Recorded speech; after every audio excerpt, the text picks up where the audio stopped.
ఆదిలాబాద్ లో సిమెంట్ పరిశ్రమను పునరుద్ధరించాలని అనేక సంవత్సరాల నుండి అక్కడ సాధన కమిటీ ఏర్పడి ఆందోళన పోరాటాలు నిర్వహిస్తూ ఉన్నది. ప్రభుత్వాలు హామీలు ఇచ్చి అమలు జరగనటువంటి పద్ధతిని కొనసాగిస్తున్నాయి.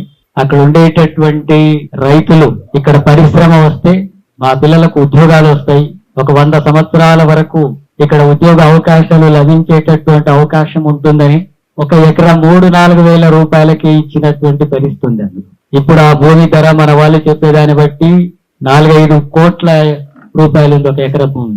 వాళ్ళు 3-4 వేలకే ఇచ్చారు రైతులంతా కూడా, దాదాపు 800 ఎకరాల భూమి. అంటే వాళ్ళు పంటలు కోల్పోయారు ఇన్ని సంవత్సరాలు, దాని మీద వచ్చేటటువంటి ఆదాయాన్ని కోల్పోయారు. అట్లాగే దానివల్ల తీవ్రమైనటువంటి అసమానతలకు, ఆర్థిక ఇబ్బందులకు గురయ్యారు. ఉద్యోగాలు ఇవ్వడం లేదు, వాళ్ళకి ఎలాంటి ఆదాయం లేనటువంటి పరిస్థితి. ఆ భూములు వాళ్ళ చేతిలో లేకుండా పోయినటువంటి పరిస్థితి రైతులకు. అట్లాగే అక్కడ పరిశ్రమ ఏర్పాటు చేస్తే జిల్లా అభివృద్ధికి ఉపయోగపడుతుంది, కొంతమందికి ఉద్యోగాలు వస్తాయి. ఆ ఉద్యోగాలు రావడం వల్ల దానికి రిలేటెడ్ గా ఇతర అనేక రకాల వ్యాపారాలు, ఆర్థిక ప్రయోజనాలు లభిస్తాయి జిల్లాకు. అలాంటి అవకాశాన్ని కూడా కోల్పోయినటువంటి పరిస్థితి. ఇప్పుడు మన వాళ్ళందరూ చెప్పిన ప్రకారం ఇక్కడ మన వాళ్ళు ఇచ్చిన నోట్లో కూడా చూస్తే దీనికి అంతా కలిపితే ఒక 2,000 కోట్ల రూపాయలు అవుతే చాలు, దాన్ని పునరుద్ధరించవచ్చు. ఆధునికమైనటువంటి యంత్రాల ద్వారా దాన్ని మళ్ళీ ప్రారంభించవచ్చు అనేటటువంటి విషయం చెప్తున్నారు. అట్లాగే కేంద్రము రాష్ట్రం కలిపి ఒక 500 కోట్లు ఇస్తే చాలు, ఇక మిగతా 1,500 కోట్ల రూపాయలు బ్యాంకు నుంచి తీసుకోవచ్చు అని చెప్పాను ఉంది. అంటే 500 కోట్లు కేటాయించలేనటువంటి స్థితిలో ఉన్నాయా కేంద్ర రాష్ట్ర ప్రభుత్వాలు?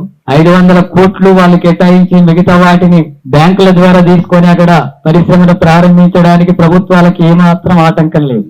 1,000 కోట్ల రూపాయలంతా కూడా అక్రమంగా అవినీతికి దండుకుంటున్నటువంటి పరిస్థితి కేంద్ర రాష్ట్ర ప్రభుత్వాలు. కానీ ప్రజల కోసం జిల్లా వెనకబడ్డటువంటి జిల్లా, ఆదివాసీలు ఎక్కువ ఉన్నటువంటి జిల్లా, అట్లాగే భూములు ఇచ్చారు, ఉండేటటువంటి వనరులు ఉన్నాయి, సున్నపు రాయి ఉంది, అట్లాగే నీళ్లు ఉన్నాయి, విద్యుత్ ఉంది, పక్కనే హైవే రోడ్ ఉంది, పనిచేయడానికి ఉపయోగపడేటటువంటి కార్మికులు ఉన్నారు. ఇవన్నీ ఉన్నప్పటికీ అమలు జరగనటువంటి విషయం ప్రధానంగా ప్రభుత్వాలు అనుసరిస్తున్నటువంటి విధానాలే.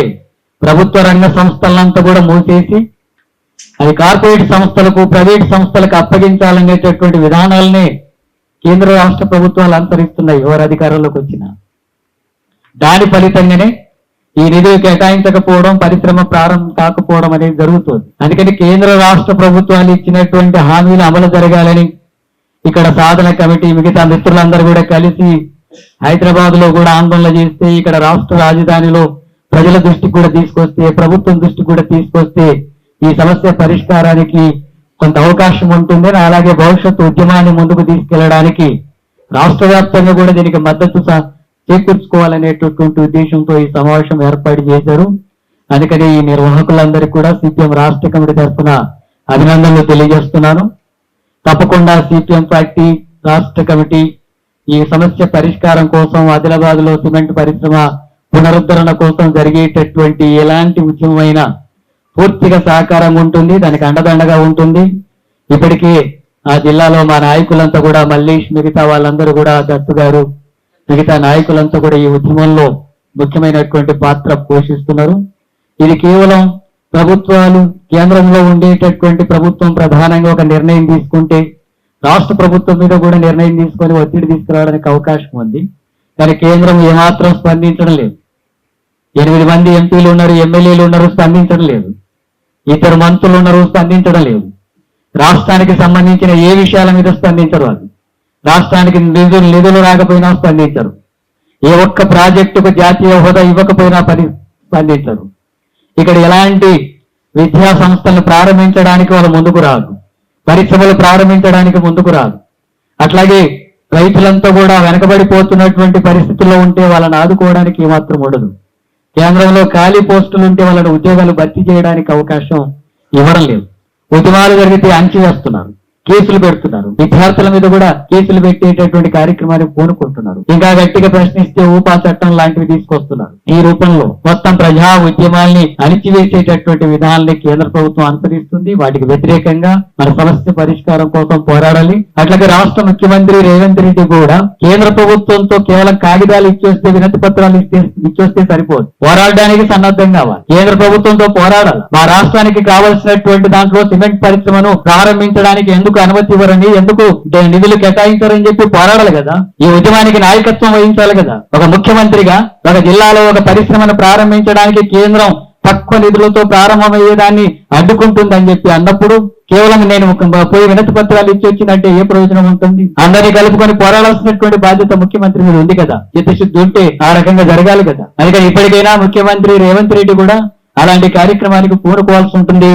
లేకపోతే ఆ రకంగా జరగకపోతే తప్పకుండా రాష్ట్ర ప్రజలు ఆ ప్రభుత్వానికి తగిన గుణపాఠం చెప్పేటటువంటి పరిస్థితి వస్తుందని చెప్పి హెచ్చరిస్తున్నారు. అలాగే బీజేపీకి సంబంధించినటువంటి మంత్రులు ఇద్దరు, కిషన్ రెడ్డి, బండి సంజయ్, వాళ్ళు రాష్ట్ర ప్రజల ప్రయోజనాల కంటే కూడా మతాల మధ్య ఘర్షణ సృష్టించడం, కుల రాజకీయాలను నడపడం, సామ్రాజ్యవాదానికి తల ఒగ్గేటటువంటి రాజకీయాలకు అండగా ఉండడం తప్ప రాష్ట్ర ప్రయోజనాల కోసం మాట్లాడేటటువంటి పరిస్థితి లేదు. మరి రాష్ట్రం తరఫున ఎన్నికైనటువంటి వాళ్ళు 8 మంది ఎంపీలు, దాని తరఫున 2 మంత్రులు అయ్యారు. మరి రాష్ట్రానికి ఏ ప్రయోజనం జరగకపోతే, కనీసం సిమెంట్ పరిశ్రమకు అనుమతి తీసుకురాలేకపోతే, 250 కోట్లు కూడా ఇవ్వడానికి పూనుకోవడానికి సాధ్యం కాకపోతే, అట్లా ఒత్తిడి తీసుకురాలేకపోతే మీరెందుకు రాష్ట్రానికి మీ 8 మంది రాజీనామా చేయాలని చెప్పి నేను డిమాండ్ చేస్తున్నా. 8 మంది బీజేపీ ఎంపీలు రాజీనామా చేయాలి. కేంద్ర మంత్రులు కూడా రాజీనామా చేయాలి. లేదా ప్రజల తరఫున నిలబడి అక్కడ పరిశ్రమను ప్రారంభించడానికి కావాల్సినటువంటి ఒత్తిడి తీసుకురావాలి. అలాంటి సమస్య కూడా ముఖ్యం. ఏ దానికైనా ఏ సమస్య అయినా అన్ని ఉన్నా కూడా ఎందుకు జరగలేదంటే రాజకీయ విధానం ముఖ్యం, ప్రజల తరఫున నిలబడేటటువంటిది ముఖ్యం. ఈ ప్రభుత్వ రంగ సంస్థలంతా ప్రైవేట్ పరం చేయాలనేటటువంటి వాళ్లకు ఓట్లేసి అధికారం ఇచ్చి వాళ్ళని ఎమ్మెల్యేలు చేసి, ఎంపీలను చేసి, మంత్రులను చేసి, ముఖ్యమంత్రుల్ని ప్రధానమంత్రులు చేసిన తర్వాత ఉన్న సంపద అంతా కూడా కొల్లగొట్టుకోవడానికి అనుమతి ఇవ్వడం లాంటిది తప్ప అది మన రాష్ట్ర ప్రజలకు ఉపయోగపడేటటువంటి విధానాలు. అందుకని ఈ సమస్య మీద పోరాడుతూనే మొత్తం ప్రభుత్వ విధానాలే ప్రజా వ్యతిరేకమైనటువంటి ఉన్నాయి, కార్పొరేట్ సంస్థలకు అనుకూలమైనటువంటి ఉన్నాయి. ఈ సంపదను వాళ్లకు దారదత్తం చేయడానికి కావాల్సినటువంటి ప్రయోజనాలతో భాగంగానే వీటికి అనుమతి ఇవ్వడం లేదు. వాటికి వ్యతిరేకంగా కూడా మనం పోరాడాల్సినటువంటి అవసరం ఉంటుందని చెప్పి తెలియజేస్తూ, ఈ కార్యక్రమాల్లో మీరు ఎలాంటి కార్యక్రమం తీసుకున్నా, ఎలాంటి పోరాట రూపం తీసుకున్నా సిపిఎం పార్టీ ఒక అడుగు ముందునే ఉంటుంది తప్ప వెనకడికి వేసేటటువంటి సమస్య లేదని చెప్పి మీ అందరికి కూడా తెలియజేస్తూ, ఈ అవకాశం ఇచ్చినందుకు ధన్యవాదాలు తెలియజేస్తూ ముగిస్తున్నాను.